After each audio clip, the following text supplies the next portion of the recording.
I'm Moet Mogg and I'll be discussing the Holocaust today. Did you know that 2/3 of all the Jews that were killed in Europe and 2/3 of that 1.1 million Jews were children? During the Holocaust, many crimes were committed and most of those crimes resulted in a hideous death. This is important because this is a time in history that certain races, genders, and ethnicities were killed because of something they couldn't control. I'm credible because I did intensive research on this topic.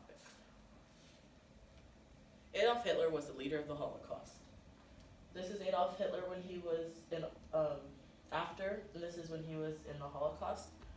So who is Adolf Hitler and what is his philosophy? Adolf Hitler was the leader of Germany from 1933 to 1945. He tried to create what he thought was the Aryan race, which meant the perfect race, and tried to eliminate anyone who didn't fit that description.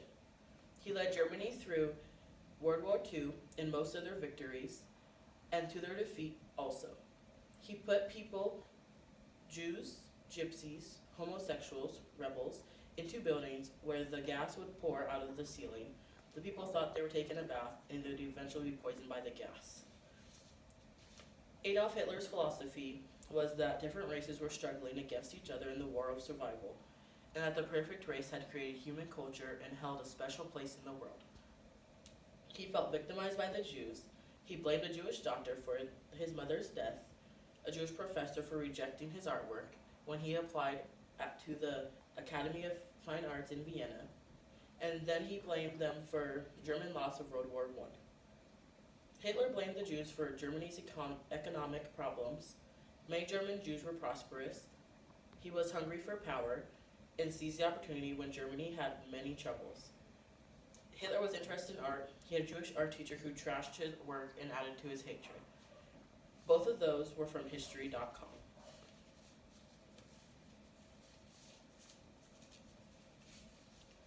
Adolf Hitler played a key role into this tragic event, and many of those involved were innocent people.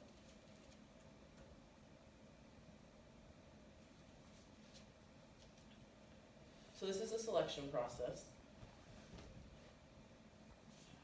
The people that were selected were Jews, gypsies, homosexuals, rebels, old, young, weak, and ill. They were selected just because of that. They weren't blonde hair or blue eyes. This is where they would go, the showers, where they thought they were taking a shower but they ended up getting gassed and killed. Upon arrival, they had shaved heads. Their fillings were cut out for the gold that could be taken for money. Shoes were taken and piled. Luggage was taken and their hair were shaved. So many people were victimized and eventually killed, but some escaped alive. This is a picture of Elie Wiesel when he was in the concentration camp. This is him when he escaped. Elie Wiesel was a Jewish writer, professor, and political activist. The next person I have is Jeannie Burke. She was born September 15th, 1939 in Belgium. She was just 12 days old when she was taken. Although those are two of the 11 million survivors, the Holocaust affected many people. The Holocaust broke many families. Families that some people have not even met their parents, their aunts, uncles, cousins, mother, father, brother, sister, you name it. They haven't met any of them due to the Holocaust, and they never will. All they have is the memory. The number that is tattooed here is on them for life.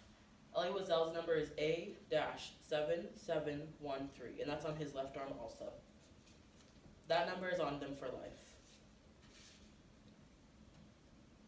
In conclusion, many people lost their lives during the Holocaust, and the memory of those must live on so that history does not repeat itself. Adolf Hitler, the perpetrator, survivors of the Holocaust, victims of the Holocaust, and the effects of the Holocaust. During the Holocaust, many crimes were committed, and most of these crimes resulted in a hideous death. Imagine being asked to choose between your mother or your sister, your brother or your father, your cousin, your sister, your aunt, your uncle, you name it. Who would you choose? This is a question that family members during the Holocaust had to choose between. The Holocaust is a tragic event that most people remember because families and loved ones were killed, and their memories must live on.